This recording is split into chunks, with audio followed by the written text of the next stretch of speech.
We are out and about at the Orlando Brick Company and the DeLand Cat Cafe. Coming up next.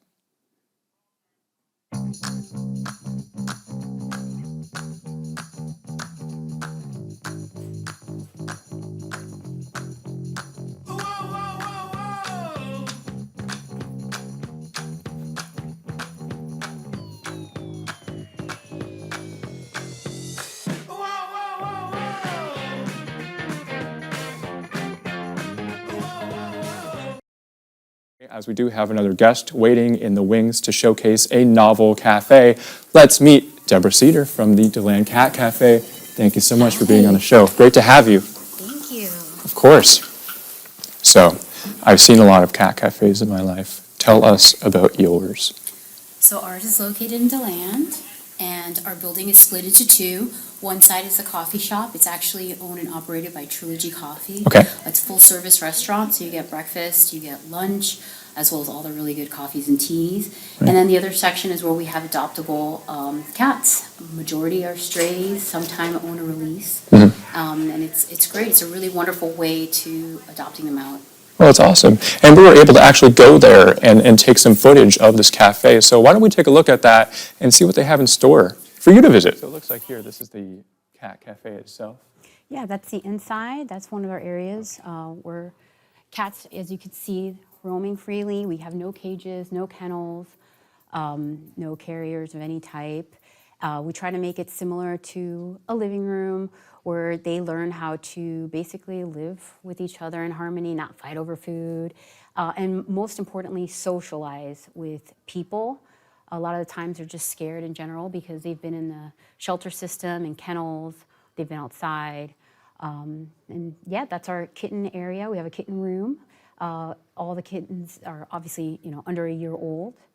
And in the main area, they start at 1 year and they can go all the way to 15-year or 16-year-olds, Oh, they're cute. They're very cute. That room is dangerous. You're going to go into the kitten room and you'll end up wanting to adopt one. Oh yeah, I believe it. I believe it.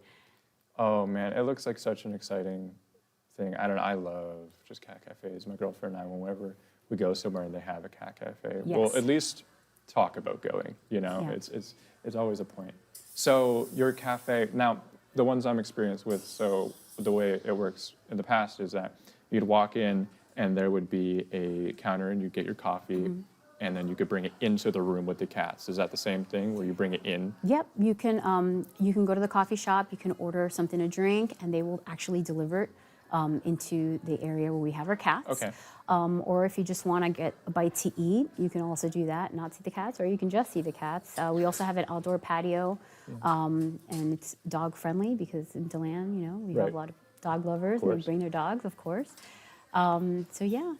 That's awesome.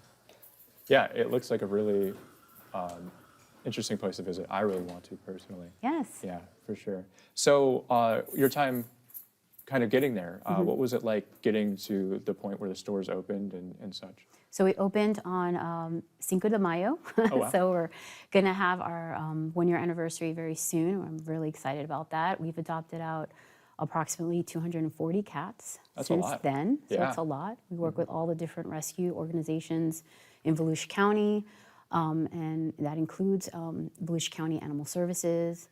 And it took us really 2 years to do the build out of the building.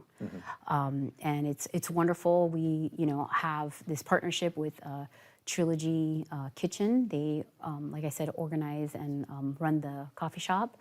So it's nice that it's an actual cafe, not like little prepackaged food. Like it's real good stuff.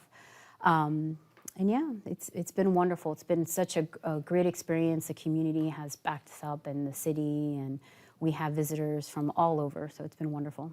Well, it's wonderful. Your cafe seems like one of the more featured ones that I've seen, especially with Trilogy's partnership. I mean, like I said before, the cafe that I like to frequent, you walk in there and when you prepay, it comes with, you can get a coffee, but you pour it yourself or a can of Coke.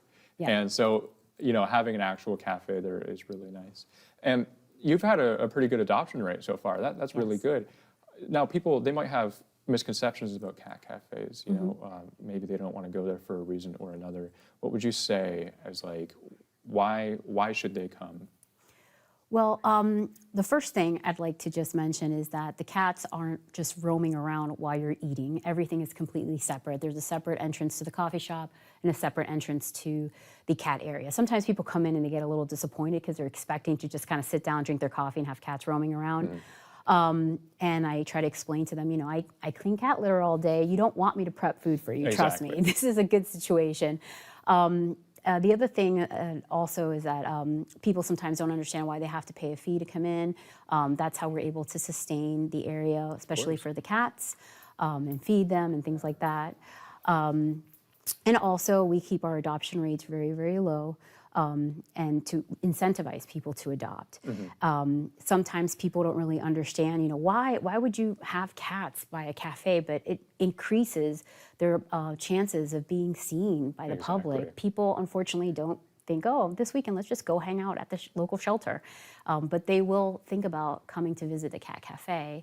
And by having the cats in the middle of the city, next to a really good coffee shop, they're going to get adopted. And that's why our adoption numbers are so high. Yeah, it's a brilliant business move. I mean, just in general, if you're in the business of taking care of cats, that's it. Yeah, for sure. And how many cats do you have on average there? 20. And it always depends because sometimes we have lots of adoptions, so we get a little low on cats. But yeah, generally 20 cats. We have adoptions every week. We have intakes every week. So. Do you have to make sure all of the cats are friendly around people? So they learn that to become friendly around people, they socialize. Some of them are already naturally socialized cats. Some of them had homes before. We do find a lot of dumped cats because we have, an exit on I-4, exits from, I-95. Yeah. Unfortunately, people just get off the exit and they'll dump cats. So we do get those cats and they're very friendly. And sometimes we get cats that are they're scared because they've been in kennels, they've been in the shelter system. They heard dogs and smelled other animals while at rescues. And then it takes them a little bit of time to decompress, but then they're good. And that's how we get them adopted. They like the fact that they're not in a kennel and they're in an area that's similar to a living room. Right, yeah, of course.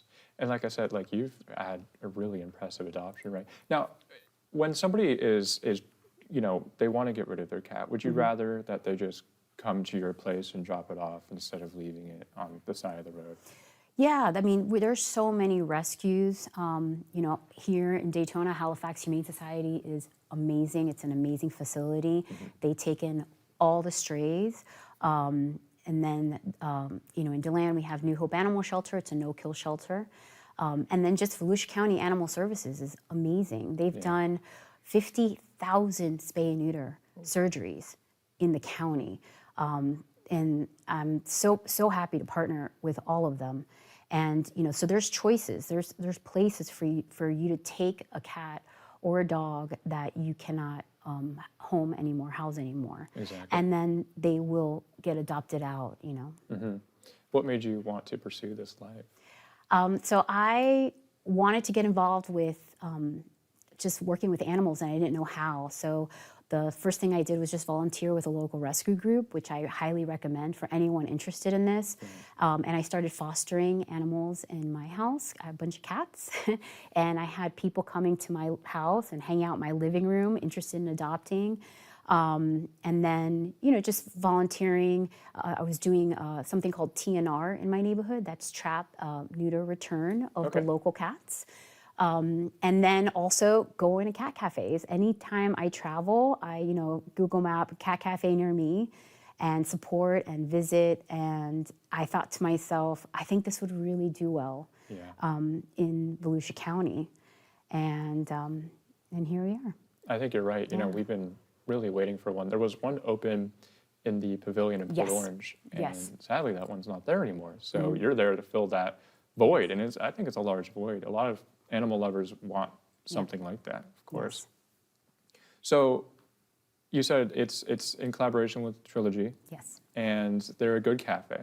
Now, what kind of things do they have to offer for somebody just coming in? Can they do lunch there? Yes. So they open up actually at 7 in the morning. So you can order online and pick up some breakfast and go to work, go to school, whatever. And they're open till 2. They have some amazing lunch options. I personally love the smash burger. They have a brie panini, which is like Nutella and brie, just awesomeness. It's so good. I love brie. And of course, the teas, the coffees. They have some vegan options, good salads. It's just awesome. It brings a lot of people to the location that aren't really necessarily interested in the cats. Right. So it obviously helps out also getting, people to come and then possibly check out the cat cafe, because most people don't know what that is. Yeah. Yeah, and when people come, obviously the point is get attached to a cat and leave with it, right? Yeah. But what if a cat and another cat were to get attached to each other? Would you separate those in adoption? I try to keep them bonded. Okay. And I try to explain that sometimes it's better to have 2 instead of just 1. Exactly. They can just hang out all day while you work. They're not alone. We do sometimes get bonded siblings or like a mother-daughter. And so they live there until they get adopted. Right. That becomes their home. And I try as much as I can to keep them together. So yeah. Exactly. Well, what other challenges do you face there at the cafe?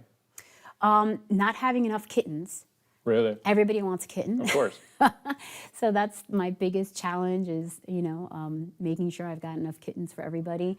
And I try to educate people, and tell them there are some benefits with having an older cat, an older animal. Kittens can change. They are a lot of work. You got to really play with them. For sure. There is such a thing called kitten syndrome. Angry kitten syndrome. Basically, if a kitten's by itself for too long, it can, it's not getting socialized. It needs other kittens to be socialized. Right. So it's sometimes they try to advise you to get 2 kittens, and not everybody's up for that, It's a lot of But a work. 1-year-old is still young. 2-year-old. I like the older cats that are kind of just chill and they just want to cuddle, because that's my vibe. So Yeah, for sure. And what day of the week would you say is best for somebody to come in? So during the week is the best. Weekends are a little crazy. We do have a lot of kids. But if you just want to chill, have a nice cup of coffee, and really have some good one-on-one time with a cat during the week when it's nice and slow, that's the best time. Oh, wonderful. It seems like we're going to have to pursue this conversation a little later, hopefully at your cafe. Yes. That's all the time that we have for the show. We want to thank you, Deborah, for coming on and sharing with us the DeLand Cat Cafe. And thanks, Daniel Nettie, for also telling us about the amazing Orlando Brick Company. But most importantly, we want to thank you at home for tuning in. If you did not get your questions answered, send us an email at wdsctv@daytonastate.edu. Also, check us out on Facebook. We hope to see you out and about here in Central Florida.